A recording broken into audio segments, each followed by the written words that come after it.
And so the things we love about these platforms are the reward of the slot machine. So there is an addictive nature to it. We end up playing this game, not just like, are people getting what I'm saying to you? That doesn't seem the game. It's like, am I making what I'm saying to you so exciting and like so the best, most outrageous, destroying, like this thing, so that people will, as you describe, like hit the share button and like pass it or argue with it and then have it be inflammatory.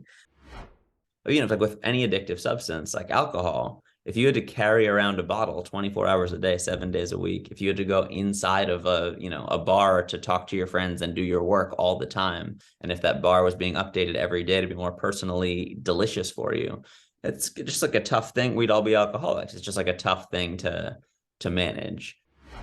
Because there's a whole culture of like, do what you love and then make that your job. Not into that so much, like, because I often think when we turn what we love into our job, we sort of ruined it for ourselves.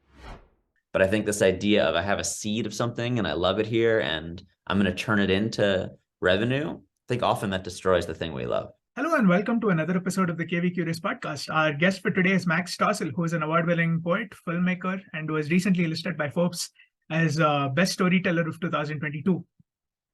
Max also runs the company called Social Awakening and was previously associated with the Center for Humane Technology. And Max has for long been an advocate of preserving mental health and getting out of the clutches of the harmful effects that social media might pose on us. So in this conversation, we speak much more about life as an artist, how social media is changing paradigms in terms of human behavior, in terms of how we approach art as well as consumption in general. Stay tuned with me. This conversation is going to be a refreshing take. You will enjoy this conversation. Listen to Max Stossel on the KVKurious Podcast. Hey, Max, thanks for dropping by on my podcast. Wonderful to have you. Wonderful to have an artist, a poet, a filmmaker, and looking forward to getting into a sneak peek into your life and your journey. Thank you for having me. Yeah, I'm excited to be here. Okay, Max. So I was actually watching your special. While I have many questions around that and how you went about the entire thing itself, one line really caught me off guard.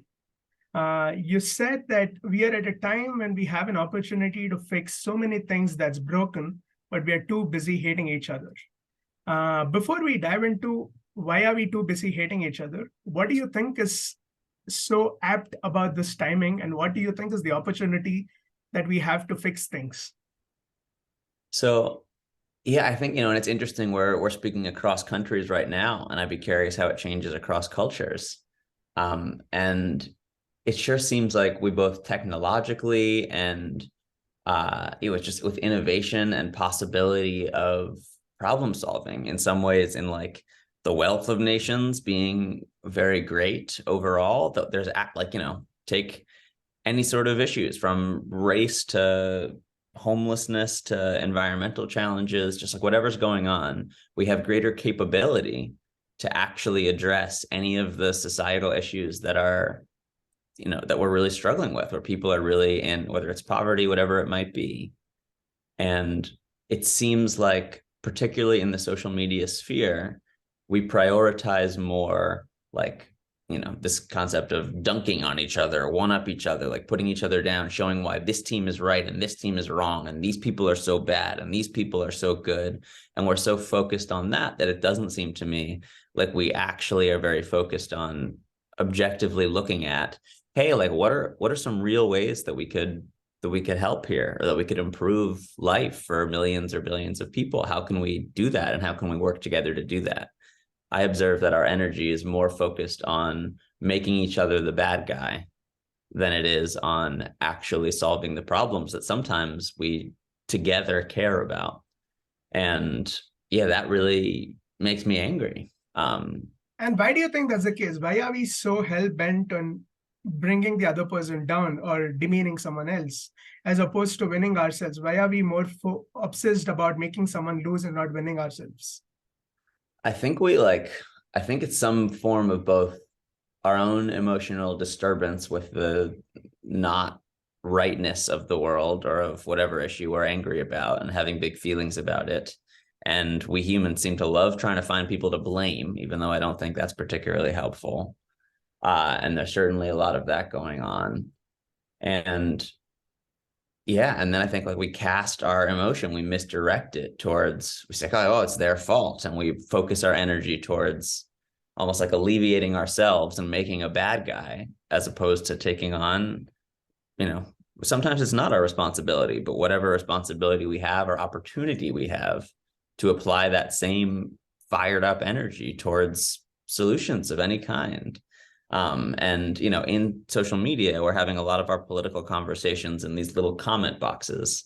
And have you ever seen a comment box thread like turn into something that is like helping people or resolve things in a way that feels good? It tends to be just like people are reading it, looking for the way the other person is wrong, and like, oh yeah, this, and then it's like it comes this battle, this gladiatorial clash, as opposed to collaboration and problem solving and trying to see each other, hearing voices, hearing tone, seeing facial expressions. We're just not seeing each other.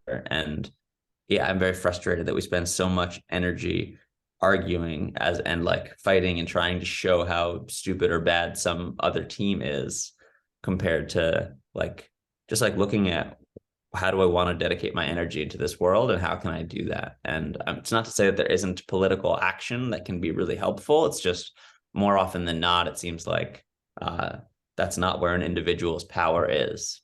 It seems like our power is often much more applicable to our own lives and to places that we have direct possibility and interacting with each other. And what does it look like to apply our energy beautifully that way? And I would love for more of us to think about that and to put hatred of another to be less of a priority. So who do you think is to be held responsible for, let's say, the negative impacts of social media? Is it the people running the platforms, or do you think it is just us users or just showing off our innate traits, which is basically letting out our insecurities and trying to bring down the other person? So I certainly wish social media platforms were designed differently. I wish a social network was using all this amount of data and algorithms and like brilliant systems to actually optimize our social lives, to help illuminate new experiences we didn't realize were possible, to help us spend more time with people that we later rate as, oh, I'm so glad I connected with this person and I might not have otherwise. On an information standpoint, if there are things we're trying to be more educated about, like to be later checking in of, did my time learning about this on social media actually improve my knowledge of it, or did it just fire me up and make me angrier? Like, I would love that sort of platform. And so I do wish that they were designed differently. And in the spirit of what I just shared, like, I don't think it's helpful to try and be like, to blame, oh, it's these platforms' fault, they did it to the world.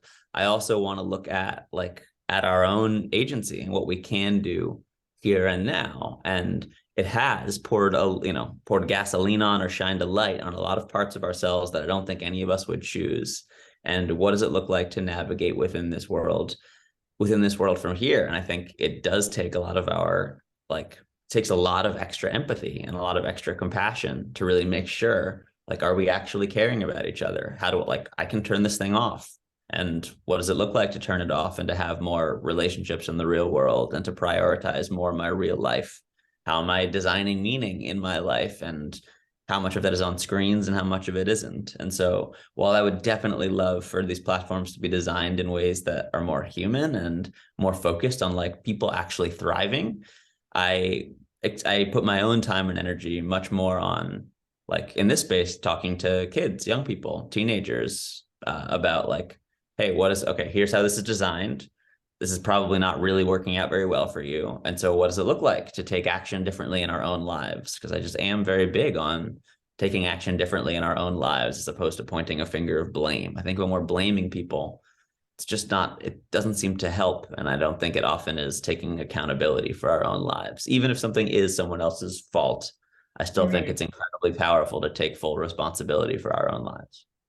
Okay, I want to dig a bit deeper into this. So when you say that social media should serve as a catalyst to make our real life experiences more meaningful, for instance, and I get the objective, but more so in terms of, let's say, just the design or just in terms of what the platform offers or the features, what do you think should be different or new so that we can realize this objective of amplifying or making real life experiences more meaningful? So yeah, so this is a tricky part, and one that when I first started working with Tristan and the Center for Humane Technology, he really helped me see this differently, because that was my question too, where I was like, yeah, what would it look like of like, what do we change? What's different about this platform? And he really helped me see is like, what's tricky is to zoom out and to recognize that probably it looks very different than a feed. Like right now, we're trying to imagine what little changes would we make inside one of these social media networks. But actually, if we were really thinking about what does it look like to create like deep, meaningful social lives for people, like it probably looks nothing like a feed at all. One thing that could be fun to imagine is the App Store almost more like a help center, where you're going in with some more intention, where it's not just like, oh, Candy Crush, 5 stars, the app works. It's, okay, what am I going in for? Am I going in to put food on my table? Am I going in to learn something? Am I going in to try and like connect because I'm in a moment of loneliness? And then for those different categories of human life, or I'm trying to live more honestly, boldly, courageously, those are some of my values. So which apps or which, and sometimes not apps, sometimes calling your mother was the best thing there, which wasn't an app at all, or just like literally walking outside, setting up, like sitting on the corner with a sign that says X, like, oh, people did this random thing and that seemed to work really well. So that's what I'm longing for, is like a very different system that doesn't look much like just the feeds at all. These feeds are really good for like escapism. They're really good for if we want to zone out and turn our brains off for a while. Like we've invented something really, really good at that. And when that's the intention, like in the help center, if you were to go in and say, yeah, I just want to zone out for an hour and a half, what are the best options you got for that? Like a lot of what we see now would come up. And then I would just like for the social media apps to like help us actually disconnect and live our lives in the times that we want to, because it's very easy for people to mean to scroll for 10 minutes and be on there for 2 hours. But so like, I think the things I'm describing would look very different than what the apps are now. It wouldn't be like a feature change or two. It would really be something like of significant overhaul. And then when we wanted to go in for a certain set of reasons, like escapism, or sometimes maybe even news, that might look similar, but the type of content and the way we'd engage with it, the type of prompts it was asking us, the asking for feedback later, all of those processes would be very different. Does that make sense? Yeah, it does. So the way I understand, or the way I gather this, is basically you're trying to say that the reason we, let's say, begin to use a certain social network is different for different people at different times. But escapism is sort of the easiest and the common solution that we arrive at in order to get rid of the problem. And what you're trying to suggest is maybe, although we are looking for connections on the platform, instead of it being random and just to make us zone out, if the connections were more, let's say, contextual and more relevant, then you think you could tap into the specific problem and solve it for the individual, as opposed to just letting them into oblivion and just escape it. Right. And there's not really, I mean, if you were to look at what are the problems being solved right now by what exists right now, like there's not a very direct relationship. We often turn to these apps in a moment of loneliness, of boredom, of mindlessness, of like, we just sort of pull it out and then we're scrolling. And also we're carrying them around all of the time. So we are carrying around these devices 24 hours a day, 7 days a week. There's always panic over new technologies.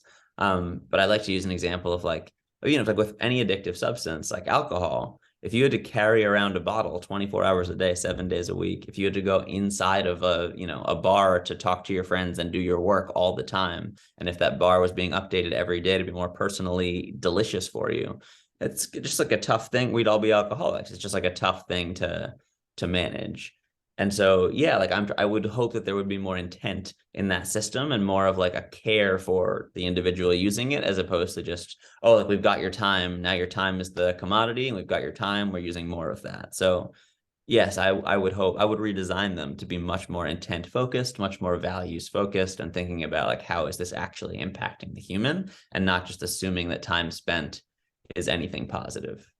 Very interesting. I love the analogy of looking at, let's say, a social network as a bar, and that being sort of a mandatory place that we have to go to for getting anything done.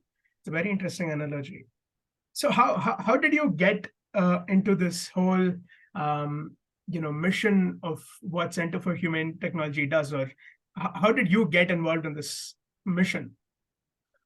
Yeah, so I was working for a small social. I fell in love with startup world, I guess probably about 10 years ago now. And I had a friend, I was working in social media at the time, like for brands, doing social media marketing for them. And if I had a friend who was starting a social media app, I thought, okay, cool, startup world, I can dive into this. And then we were trying to figure out how do we hold as much attention as possible. That was the game we were playing. And then while playing that game, I met Tristan. And Tristan at the time was at Google and had these ideas about how we have, for the first time in history, the opportunity to steer 2 billion people's attention. And we're not doing that intentionally. We're just sort of being like, oh yeah, let's just try this out. What does it look like to ethically do this? And honestly, I was just inspired by him and wanted to help however I could. And then when I started doing that and helping him get, websites up, and with my poetry, I created a poetry film that helped spark a lot of this movement and add fuel to it anyway. And then we were getting all these emails from parents, teachers, students that were basically like, what the heck do we do about this world change that we're going under of social media, like eating our lives? And Tristan is absolutely brilliant. And I'm so happy for like the awareness that we've raised with that organization, but also like they can really be in like the thinking space and trying to change the whole system space. And I'm much more of like hey, how do we help individuals? Like, how can we do that? And we always sort of had that tension. And so I was like, I'm just going to go run with the schools and education and kids side of things, because I want to sort of operate differently. And so I started doing that. And I've spent the past, probably 8 years giving presentations and creating resources to teenagers and the adults in their lives for how social media is impacting their lives and managing that impact. Since leaving I'm still an advisor for the Center for Humane Technology, but now I have my own company called Social Awakening, which is very focused on exactly that work. And we are very busy. There is no shortage of schools that are struggling with this. Right. That work has been very meaningful, as I have a good way of being able to connect with these kids and help start the conversation and open their eyes. And I wish I could solve it more, but I'm gotten good at least opening perspectives and beginning a more open and productive conversation about how social media is impacting our lives and society. Interesting. There's a problem that I deeply care about as well, and also part of the reason why we're having this conversation, right? But one thing that stands out to me is, let's say the Social Dilemma documentary was made and it raised a certain level of awareness, and then you have your poetry special, and there's enough discussion happening around within social media about how social media is probably extremely harmful for each of us. Now, despite acknowledging or realizing this, the easiest thing that we could do is just stop using it. But most of us do not, which on some level basically means there is something that it has to offer that we cannot let go of very easily. And secondly, if we were to sort of just look at privacy as a thing, right? There's been enough debate around, let's say, WhatsApp versus Signal. Now, if people really cared so much about privacy, then why did we not see the random quantum shift from people using WhatsApp to people using, let's say, Signal? Why are we still held back or stuck within these clutches of what conventional social media has to offer to us? Yeah, so 2 things that I want to point out on what you just shared. So one, with privacy, I kind of agree that I think on the whole, we don't really care that much about privacy until something has happened that has felt like a total violation in our personal lives or something like that. I think like in general, we're not that concerned with privacy. And in terms of, there's all this awareness now. And I think in large part because of the work that we've done, like where this issue is in the mainstream, people are talking about and well aware of these challenges, but we're not deleting it. We're not stopping. So what's going on? And I think you're right that it does provide some form of entertainment. Like there is some amazing stuff on social media, some inspiring stuff, hilarious stuff. Like it's the whole world of the internet. There's wonderful things out there for sure.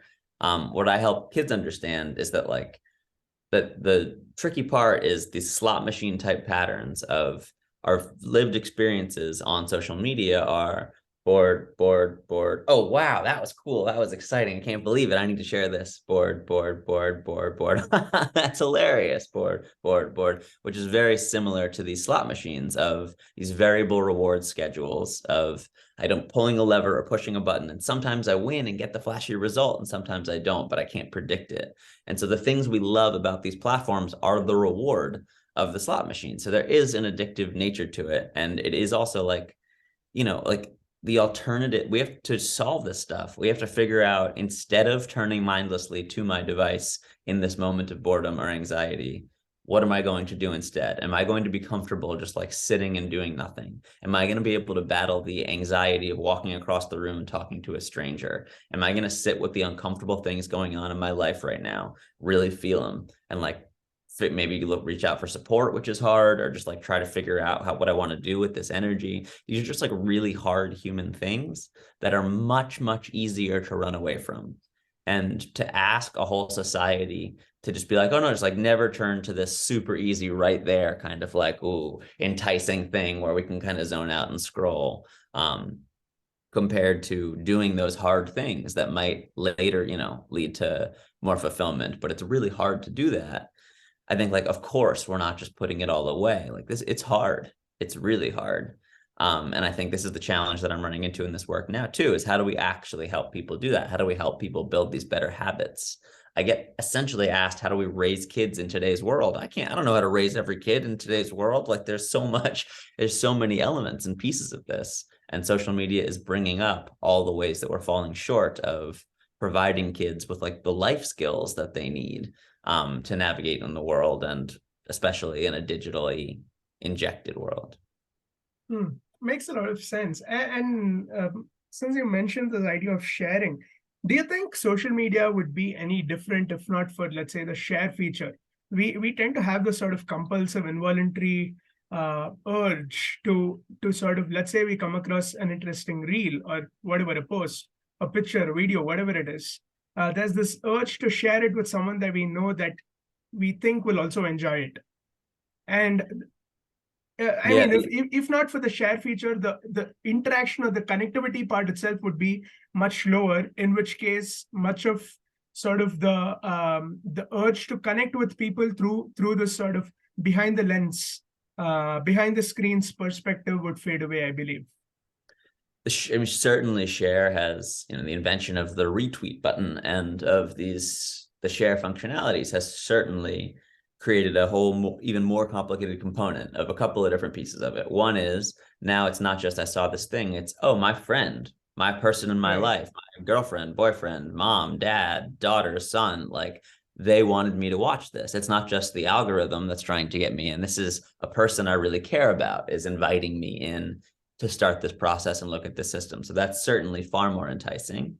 And then also on the whole content creator ecosystem of it, everybody trying to get the shares, because shares means more likes, more views, more attention, more money sometimes, whatever that might be. So that also is literally changing the type of things that people are creating and telling into these ecosystems, that the ways that news organizations are telling their stories, trying to get more shares. So like, absolutely, that share functionality has complicated this whole beast very much and in very intense ways, because it's not just about, oh, this app is trying to get me. It's this app has included the people in my life that I actually care about as part of its system of trying to get me to scroll, and quite effectively, because, well, that video was hilarious, and oh, that article was really interesting. Right. And it's not that there's no value. It's just that it's all parts of this machine that is designed to get us to keep on spending more time with it. And it's very, very difficult to live our own lives intentionally and like to really be in charge of our own time and to be walking forward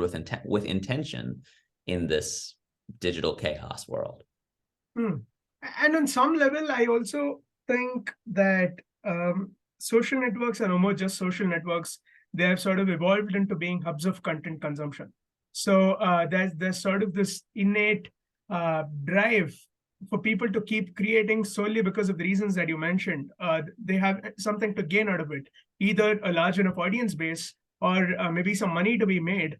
So there's this sort of infinite content creation happening, which consequently drives the consumption patterns.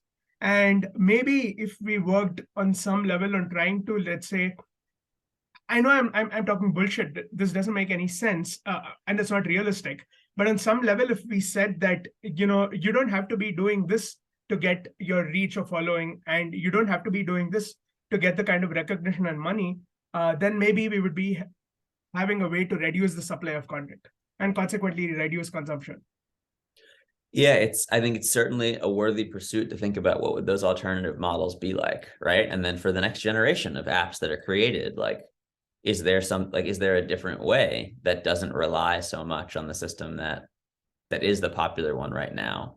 And I think the type of system that is there right now will always exist. Like, they'll always be there. The question is, are there others that want to emerge as well that are actually suiting us better? And then can we as individuals choose those actively and say, hey, this is working better for my life, so I would rather engage with content in a system like this that is caring about my intentions, because I value my time and I value my attention. And like, I am susceptible to falling into these YouTube, TikTok, hour-long, 2-hour-long, just like, where did the time goes? But I don't like that. So I'm wanting to spend my time and attention elsewhere. Interesting. And one question that I've been wanting to ask is, the poetry special that you put out on your website, Words That Move. Chances are more that, let's say, if it was on YouTube, more people are going to watch it. And anyway, you put it out for free. So is there a specific reason why you chose to leave it on your website and, let's say, use Vimeo as the player and not publish it on YouTube? Yeah. So my art feels sacred to me. And it did not feel right for me to put something that feels sacred to me in this YouTube environment that just feels like everything there and churning, trying to get more views and attention. And it didn't feel right. And I think you're correct that if I'd put it on YouTube, more people would see it. And so, like, that makes me sad, because I want people to see it and I want more people to see it. But even more than that, I want to honor this thing that feels really like, just like so close to my heart and so important. And I couldn't bring myself to just put it in that environment where it didn't feel like the type of engagement and watching that would be happening would actually be focused attention or a place to take it in. That room just felt like mindless sort of zone in compared to, okay, go to this website, you're going to have an experience, you're going to watch it there, or, and just Vimeo being the alternative to YouTube as a place to host it, and maybe not having the technical skills to host the video myself.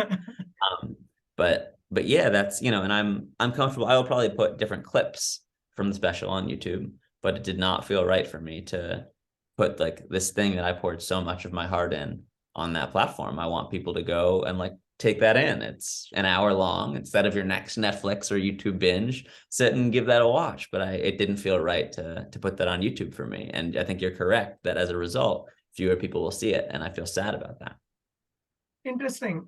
But I mean, please walk us through how did you end up conceiving this idea of the poetry special? What went in your mind before you ideated this? Why did you choose to do this? And it's super unique, right? Because you've written close to 750 to 800 lines of poetry. And I write poetry just for myself because I enjoy the art. And there's maybe 1 or 2 people who read it. And I typically write somewhere around 50 to 100 lines of poetry, for which I get complaint telling it's really long. And you've managed to write, I think, close to 800 plus lines and perform that. What sort of gave you the confidence telling people would want to listen to my poetry for this long? For sure. No, I love the way you're framing that, and specifically in this context too, because I think a lot of people, if you're here like, oh, you want to go watch 800 lines of poetry on a video? Be like, no, are you kidding? And what's really interesting is so for a while, I would perform poems live, and then I would notice people would say at the end, wow, that was amazing. Can you send that to me? And I would write it out, and I would write out these lines and lines of poetry. And then as I'm looking at it, I'm like, yeah, this feels long. Like, this isn't what they're really asking for. We're in a new medium now. I'm about to send it through a screen. It's just different than this live performed thing. And the reason I started making films out of these poems was to try and get like the essence of the message, the core of this thing, to really travel through the screen. And I was able to do that with like these 3 to 4 minute films of individual poems. And that was great. Those were watched millions of times. And I was clearly doing that well. Funny enough to be like, oh, watch millions of times. But I didn't play the game of the algorithms. I wasn't like trying to do the things to get the likes and attention. And like, I was just, hey, here's something from my heart, boom, and it was resonating. And I think the ecosystem is so different now that I don't think that that's mostly the case of how things can travel online. Like if you're not doing it in the TikTok format or like the Instagram format, I think it's so hard for videos to actually spread, but that's another thing. But so then I was performing this, I was curious. I was like, okay, I'm doing these 15-minute sets or 20-minute sets of 4 poems and people are enjoying that at events. Could I do a whole show? Could I do an hour of like poetry and comedy that people would enjoy? Like, will that be something people like? And I did 11 shows that were all sort of sold out around America, and people seemed to really love that. And I loved that. It was so fulfilling. And I thought, okay, can I do what I did with individual poems with this show? Like, can I do that? And so that was the impetus for the special of like, can I take like all 9 of these poems that I love so much and were performed live and that worked well? Can I make that work through a screen? And so that was the endeavor of the special. It was a lot. It was a big undertaking. But that's the idea, was to like take the hour show that I loved so much and let people who couldn't have come in person have that in a way that actually feels honoring of those different poems. And yeah, So are you saying it's a culmination of 9 or 10 different poems? Yeah, yes, that's 9 poems. And I talk in between them for sure. Yeah, that's not one poem. Oh, very interesting, because everything feels so continuous and coherent that it feels like a single script. Oh wow, that's powerful. Yeah, it was 9 different ones, and then writing transitions to get from one to the other. Yeah, there's a lot of visual effects at play.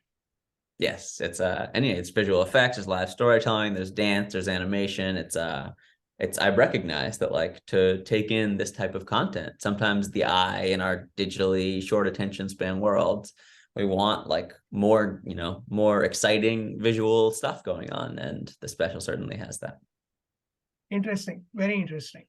And what has been the response after you've released this special? So some of the most like beautiful responses I've gotten were like from someone saying like, hey, I was like feeling really depressed and having trouble getting out of bed, and your words literally moved me out of bed and like made me feel like there was a reason to live today, and thank you for that. And a few of messages in that spirit, or like your special helped me through a really hard time, thank you, are just like enough in themselves to be like, yes, this is what it's about, this is what's going on.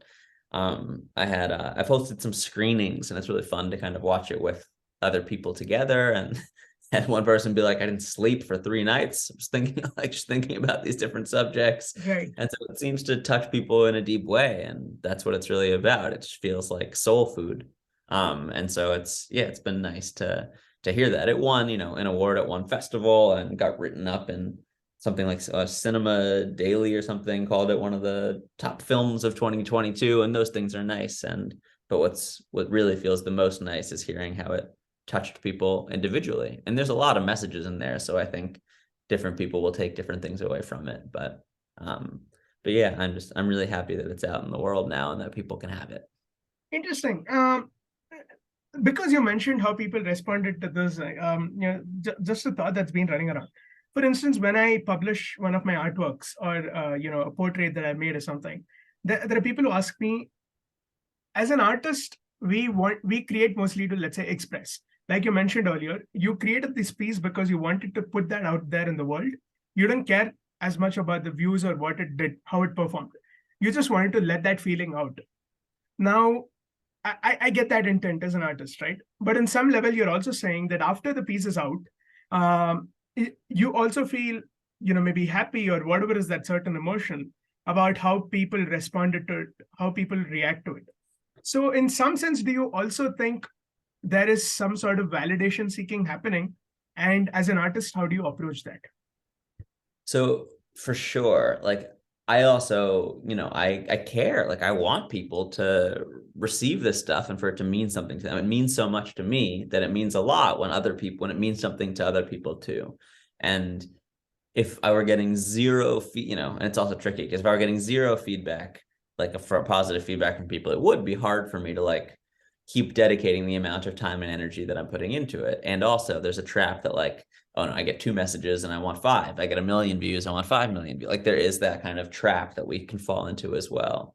But and social media makes it very like, is a system that is built on more of like, trying to chase this external validation as opposed to the internal validation.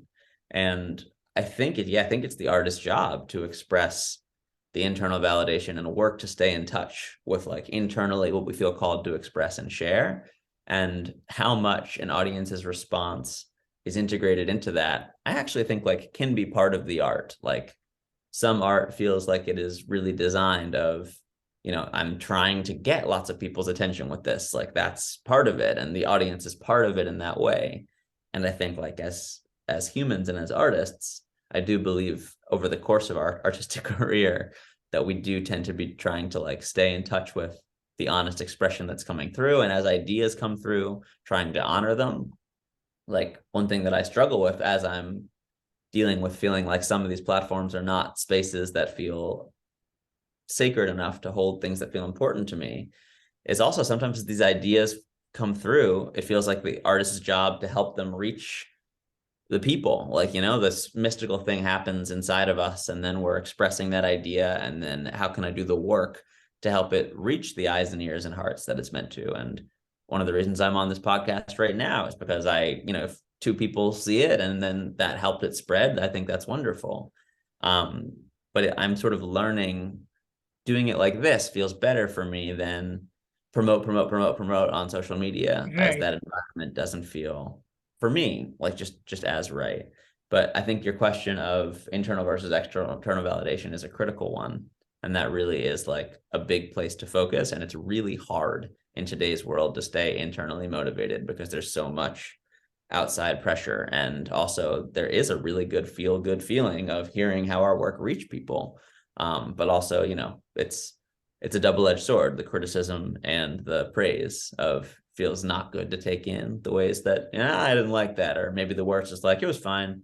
Right. Just like having much of a reaction to things versus the praise. And so I hope that I can both like notice and take in how it's reaching people and let that fuel me, but not let that drive me and be the primary motivator of creating. And that's hard. I'm still figuring that out, but that's what I'm shooting for.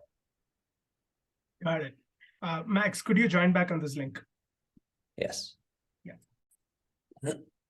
Okay, so you mentioned about there being 2 forms of art. One is where you create solely for the internal urge to express, and second being an approach where you try to evaluate what might be something that a certain set of audience might resonate with, and sort of trying to adapt your content, adapt your piece of art so that it resonates with them.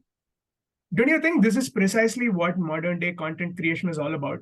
And if so, or if not, why is it different? And if it's not different, why is it bad? Or why is it, let's say, any different from art? And why is it looked at differently in the context of social media?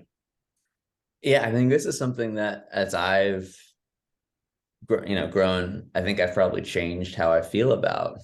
Because it used to be like I cared so much about whether people got it. Like I'm trying to deliver this thing to you and you have it, you receive it, like you understand the exact thing. I'm trying to, like, you getting this is a part of the art.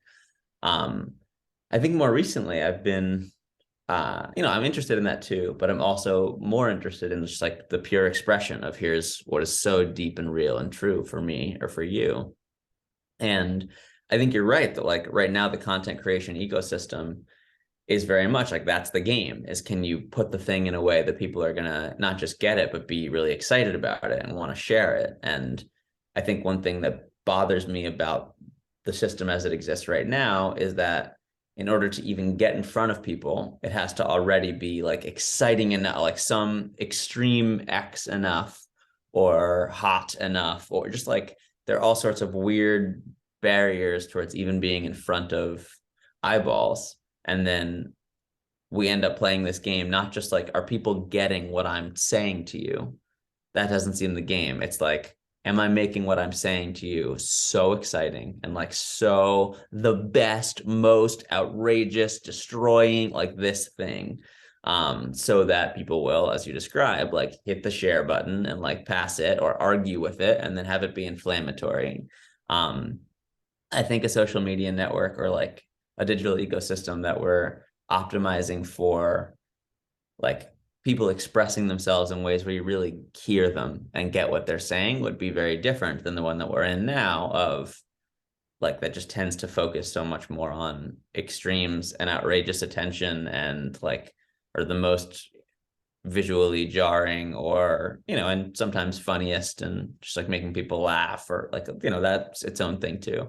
But yeah, I think it's not right now really about are people getting it.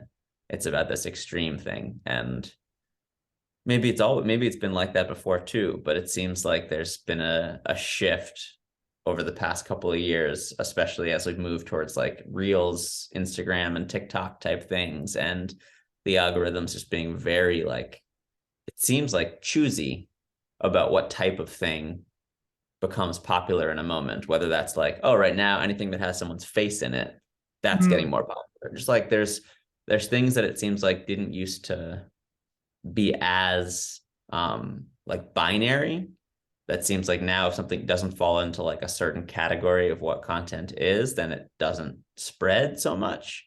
But yeah, I used to be studying this world much more closely and I'm a little bit more out of it. My observation is that there's been a shift where like if you're not playing the game of these platforms, then your message isn't going to get out. And at least there used to be more wiggle room. So when we speak of messages getting out, do you think one of the possibilities is to say that content or any piece of art itself needs to be dealt with on a different platform, and the platform for voicing your opinions in whatever textual or visual format needs to happen differently on a different platform? Because maybe on some level, when we speak of, let's say, freedom of speech and things like that, just letting out your thoughts and emotions and expressions out, it might be very different from art. Do you think I make sense in saying that, or do you disagree with it? Though, I mean, it's an interesting thought of, does art belong on a different platform than like opinion expressing? It takes me back to intention. Like if the distribution mechanism were more in line with like, what are people looking for right now, or what are we trying to take in? Then I think some of that would solve itself. Right now, it's one fire hose feed of just like everything with no intention on it at all. Just like what comes. And it doesn't care if you were looking for art or looking for politics or looking for laughter.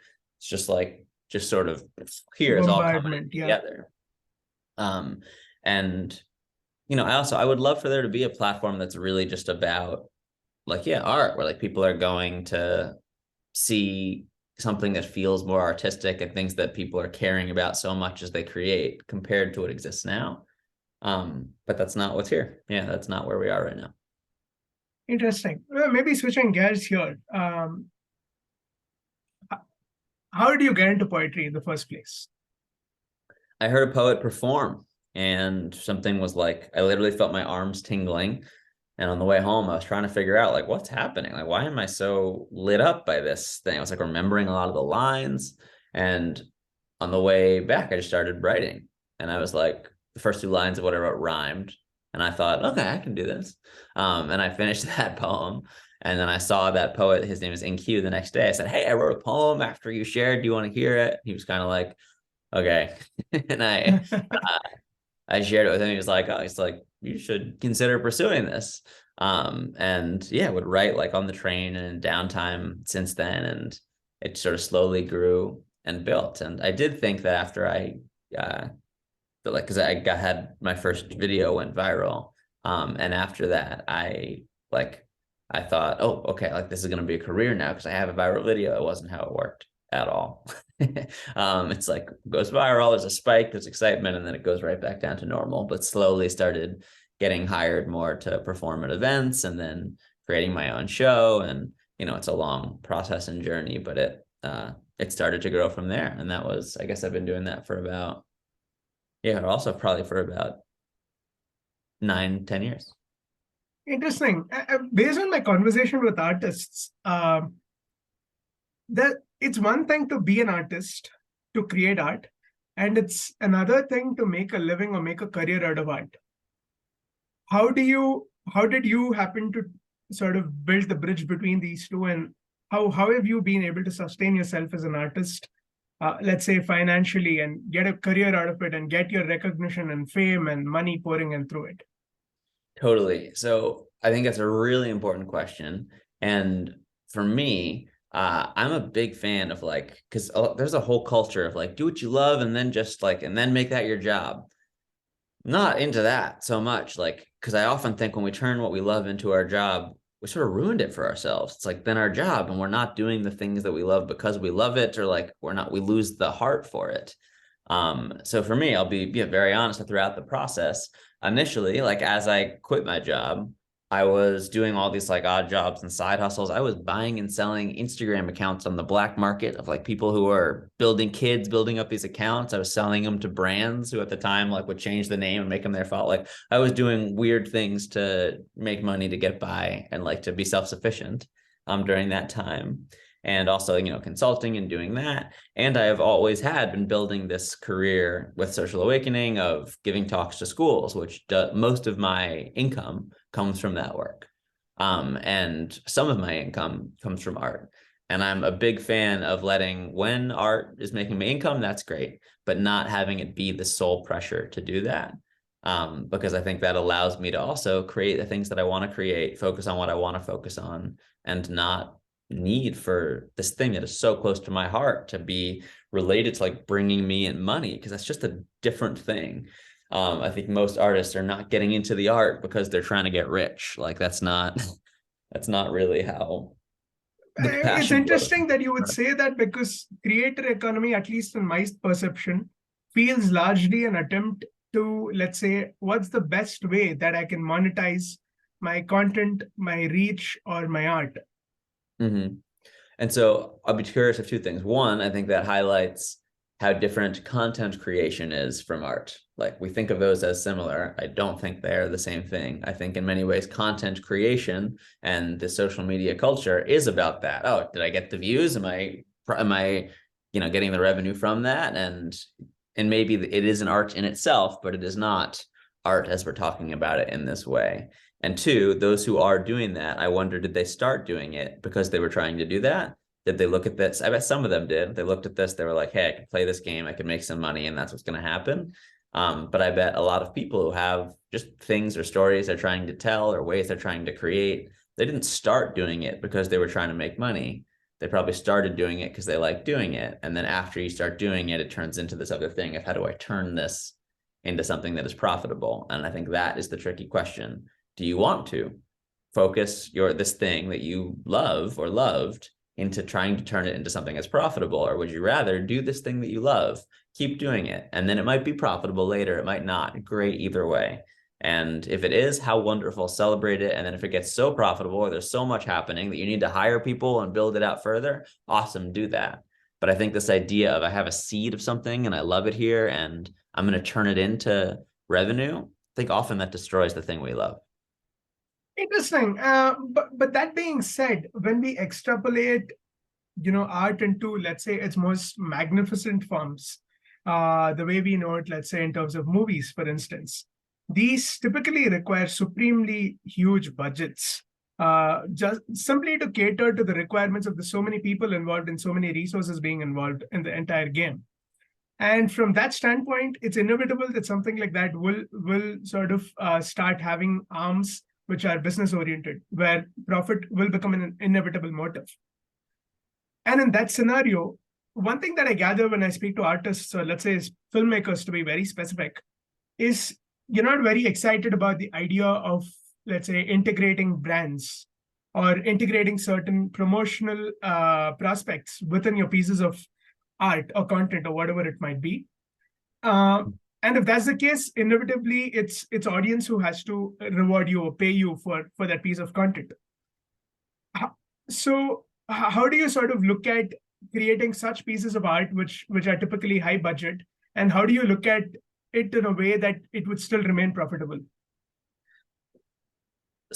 So yeah, I think realism is being realistic is important, and also like remaining profitable. Yeah, if you have lots of investors and they're coming in because they're trying to make money with you, or like then you'd feel accountable to these investors. But what we have a choice to do as artists is decide whether we want to do that or not. Like we can make indie movies, like, we can make smaller budget things and do them ourselves. Maybe it doesn't have the CGI that Marvel has. And okay, maybe you really wanted to do that. Or maybe it takes longer to do because you don't have the budget to pay people. And, people are doing it when they have time and on lower budgets, but we get to make those choices.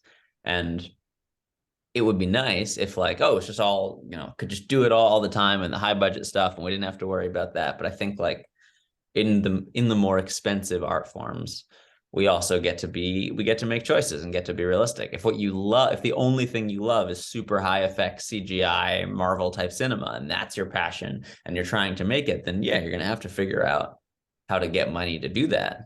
But I think we do have a choice as to like what types of films that we want to make. Do you like, or why do you want to make the high budget thing? Is it because like that's what you need to bring your vision to life? Or is it because we're chasing the fame and the money in it? And nothing, you're not wrong for any of it. But I think just having that awareness is helpful to keeping alive the spirit of the art that we loved in the first place. Interesting. And in your career as an artist, what do you think has been your biggest milestone?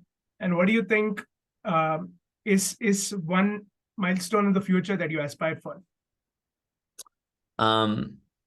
Biggest milestone. The milestones that come up were watching that for me, seeing Subway Love come to life, the first film I made, and then it being celebrated and seen, that felt big. It felt like, oh, like I'm onto something. The thing that I'm doing, people actually resonate with it. And so while I look back now and I'm much more interested in like the internal validation, there was that first recognition was a big piece for me that I at the time needed to feel the desire to keep pushing and like, okay, I'm onto something here. And then I would say the putting together of this show, just the live show, like the performing it, doing it at a theater, feeling that, feeling the feeling of that in the room, that felt just like a big deal. And I will admit that like my mom being there and crying hysterically was like a nice, that felt deep in my being. And, and as I say that out loud, the audience was very much a part of that. And it may be that like the next milestone for me is this production, this special is certainly another milestone of the biggest undertaking that I've ever undergone, the most expensive thing, the hardest thing to do. Like that was that for sure. And the next one for me may be like creating things that are truly what I want to create and putting those out and being, honoring that beyond whether or not it gets the likes or the attention. And in some ways I've done that a bit with this special because I'm putting it out the way that I like, just, hey, here, this is how I want it to be viewed. And I'm not compromising on that. But I think I also have like the next chapter will be interesting for me in how much I'm prioritizing others as compared to the vision, and that may be the next phase for me. Interesting. And do you have any opinion or thoughts on how awards work in the world of art? For instance, the reason I ask this is because more often than not, at least in my case, it so happened that I was not even aware of a certain piece of movie or a documentary or whatever that piece of art is or cinema is. And I got to know it because it won a certain award, and that's when I happened to watch it. Do you think there's a lot more pieces of, let's say, incredible pieces of art that get missed out or that die out at, let's say, the festival circuit or the award circuit and never have a life in front of the audience beyond that? Definitely. I think that definitely, I actually think the internet has made it easier for those films to get seen by more people, because if the gatekeepers don't approve of it, there are still other avenues. But to get like mass awareness or mass recognition, certainly I think that's in the way. And I do the same thing. Like sometimes, okay, this won Sundance, let me watch this film, especially with longer things where we're trying to commit more time. It's helpful to have these little nods of like, okay, like this, someone thought that this was worth my time. But yeah, the awards world is also very weird. It's just like it's very relationship focused. It's like it feels a little bit like, I don't know, I have some ick about it. And Can you elaborate a bit on that? What do you mean by that? it just feels like there seems like a lot of energy of sucking up to people and who you know, and then an energy with the art of like, please say my art is good enough for your festival, as opposed to like a real celebration of the creative process, and what we're creating and these things that people pour so much into. And yeah, it's just like, it's okay, these 4 people decided that this was or wasn't like a thing that would get into this platform. And so, and I've also, like, I'll call it out, like I submitted this Words That Move special to Sundance, and I have a tracking link on like how long people watch it for. They watched 30 seconds of like, they take your money and watch 30 seconds, and I didn't know people in there, like, and they were like, okay, 30 seconds and rejected. And so like, to me, it's like, that doesn't seem like, it's like, what even is that? And you're taking artists' money as you do that and don't even really like fully take in what they're putting out. That just didn't feel good. And I think it just turns into like a money system or a status system. And when festivals are really about just like celebrating art, how wonderful, it just seems like there's some ick in there, and doesn't feel great for me. Interesting. But do you think there could be a way where you could sort of democratize this process, where audience responded to your piece of art and that was celebrated more than, let's say, a jury coming to a conclusion? I mean, I think the internet has done that in a way, like, right? Like these audience awards, or the people at a festival, even, they have a lot of these audience awards where it's the people there, the Words That Move won the audience award at this Dances with Film Festival. And where it's not about what an individual jury thought, but it's about what people, how people felt or rated something. And even those are manipulatable by, the social media type, person who had more followers, they got more votes and this, that, or the other. So I don't know, it's tricky, and if awards help people get seen in the right context and that helps somebody live their dream, how awesome. I just noticed like some grime in the industry. Interesting. So for someone who's, let's say, an aspiring artist, or an aspiring poet, or a filmmaker, to be more specific, what do you think are the right first steps to do in 2023? It's to create, like to write and to make. I will say, for my turning the first one, if you want to make them into films, like I have made them into films, especially in the beginning, that requires quite a lot of hustle of, like, for me, performing my poetry for a lot of individuals, like on the street, just like calling them up, performing the poem over the phone. Hey, do you want to work on this with me? Being ready for a lot of people to say no. And being very patient, because when you don't have budgets for things take a lot of time because people are doing them when they can. And so like that, I think, is a good first step, and picking one piece that like you really want to see come to life and to exist in this digital ecosystem. Honestly, like, if your objective is like getting your name out there and trying to be seen by more people, you probably need to play the social media games. Like that seems like the way to be seen by more people right now.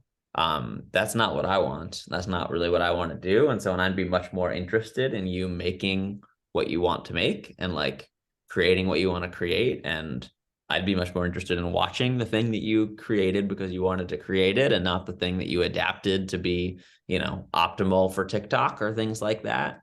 But that's, depending on what your goals are, I might think about it in different ways that way.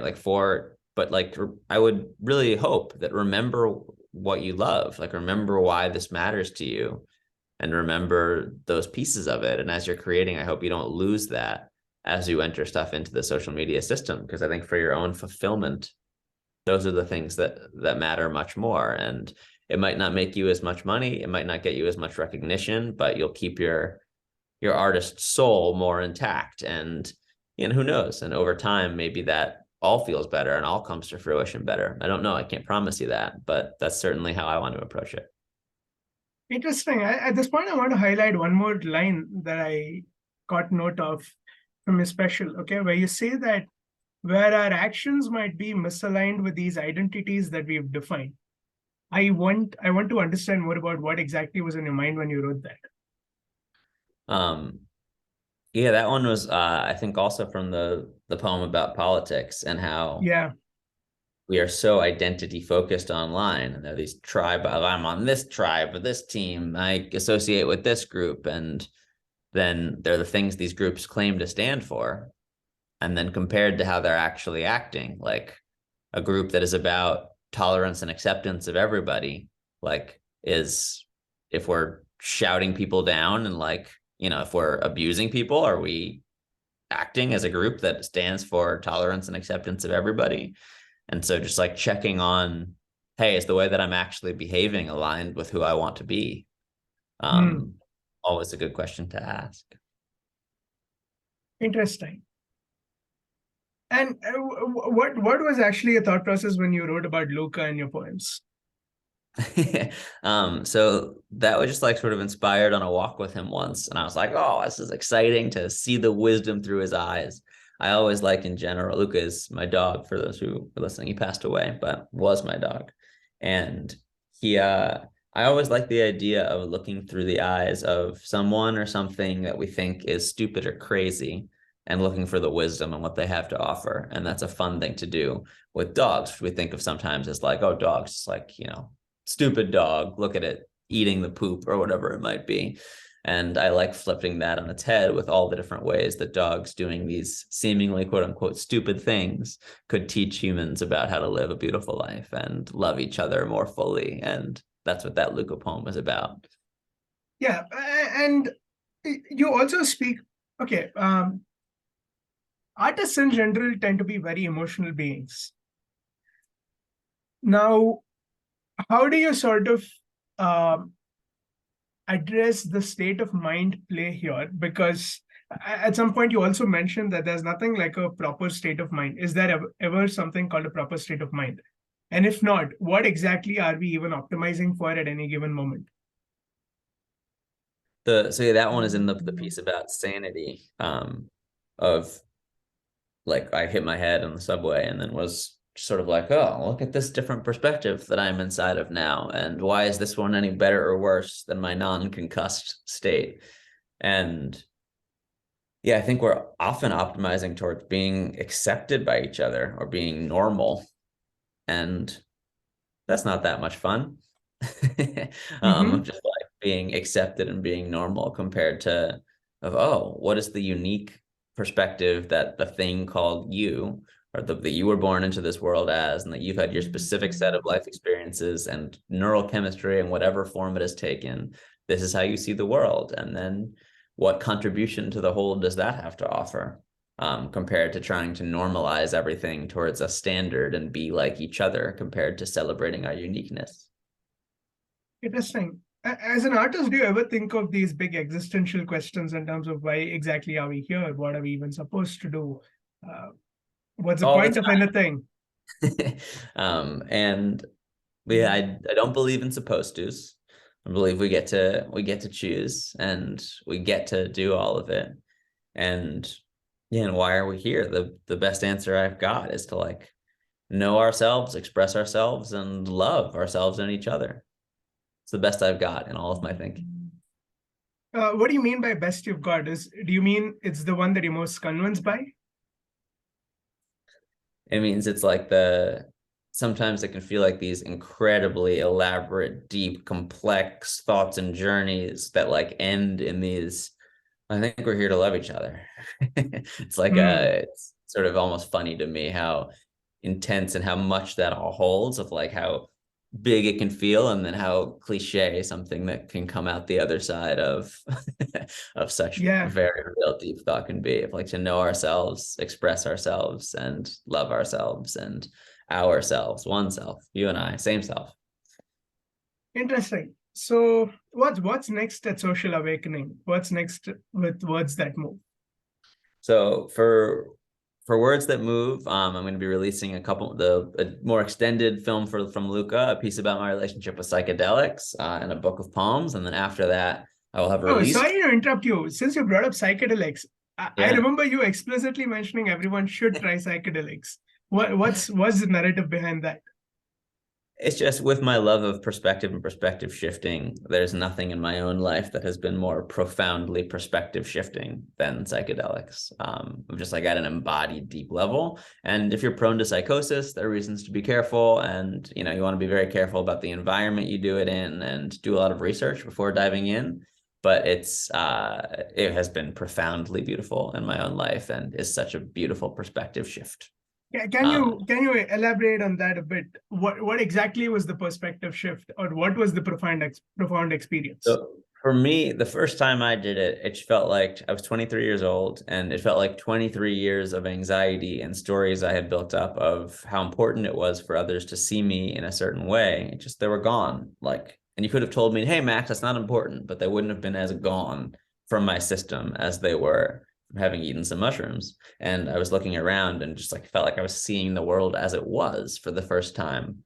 And that was just so refreshing. And after you come down, that's, you don't have all of that power, but you remember the lesson sort of holds. And these deep embodied lessons are, I've never seen anything do it the way psychedelics do it. Heartbreak can do it sometimes, trauma can teach us sometimes in similar, deep, meaningful ways, but the profound embodied learning from psychedelics is spectacular. And again, if you're prone to psychosis, careful, there are some risks, but I think for a lot of people, it's a really beautiful thing that we should do. Very interesting. Since you mentioned it's for the first time, maybe you saw things as it is, in sense that you were being purely observational. What was your sense of identity under the influence of a psychedelic? Yeah, I felt more out of the way, and just I could look around and perceive the world in whatever form it was, taking that in, and of course filtering through whatever my brain was doing in the moment. But my sense of identity in that moment was much less of Max as Max had formed for 23 years. It was much more just whatever was firing in each of that specific moment. My identity was now. My identity was whatever is happening right now, much less about what happened yesterday or last year or in my childhood. Just now, how is what I have become now interacting with what is occurring at me now? And yeah, that's very different than here are all the things about my identity. I'm Max, I'm this, I'm a poet, I grew up here, I was, this, I have this trauma, and this makes me like that. When I care about people liking me, if I do this, you're gonna think that about me. No, just here's what I feel called to do now. Here's what I see now. Here's how I respond now. Presence becomes very deeply valued in that state. But after that, have you been able to repeat the experience without a psychedelic where you consciously make an effort to change how you perceive your identity? I can strive towards that more and certainly these experiences help me live more present and open and loving in my everyday life. And that is different than the full-on experience of that moment, which is beyond words. Very intriguing. Yeah. Have you ever tried psychedelics or are interested in them? No, completely sober. Cool. Yeah. Yeah, and it's to each their own. And if you do, it's very important where being in an environment with people you trust, a safe space where there's not real danger, where you're not going to walk out into the street, get hit by a car. Yeah. But it's it's powerful. But there seems to be this sort of growing industry itself around psychedelics, more specifically, let's say marijuana and derivatives of it. From a longer term perspective, right? Not necessarily from the standpoint of the experience itself, but do you have any thoughts on the expansion of this industry? Do you think it's healthy in any way or unhealthy in any way? So I think marijuana, I would say, it's in smoking form very different than any of these psychedelics. I've smoked weed now and then, and like it can be fun, open perspective. I think doing it a lot like kind of can make people slow sometimes, but it's, I think less dangerous than cigarettes, which a lot of people just smoke all the time, or alcohol. So, what is the risk profile there?